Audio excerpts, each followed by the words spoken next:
Bon, c'est re le bordel entre l'Algérie et la France, on va lire tout ça. Bon, l'Algérie, ils veulent pas récupérer leurs OQTF, donc du coup, on va lire un petit peu ce qui se passe. L'Algérie rejette la liste française des expulsés. Le ministère algérien des Affaires étrangères a catégoriquement rejeté la liste transmise par la France incluant des citoyens algériens sous le coup d'une mesure d'éloignement. Sur la forme, Alger rappelle que la France ne peut unilatéralement décider de modifier les canaux habituels de traitement des expulsions.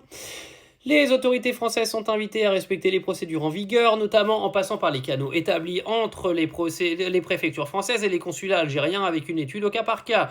Sur le fond, la réponse algérienne souligne que le protocole de 94 ne peut être appliqué indépendamment de l'accord de 74 sur les relations consulaires, qui reste la référence principale en la matière. Ces textes doivent être appliqués conjointement et dans le respect des droits des personnes concernées. Cette position a été transmise officiellement au chargé d'affaires de l'ambassade de France par le secrétaire général du ministère des Affaires étrangères à travers une note verbale détaillant la réponse des autorités algériennes. Alors pour te la faire court, il y avait une liste d'OQTF, je crois une soixantaine, qui avait été envoyée par la France à l'Algérie pour que l'Algérie les récupère. L'Algérie a dit allez vous faire foutre, vous gardez votre liste, c'est pas vous qui décidez de qui vient dans notre pays.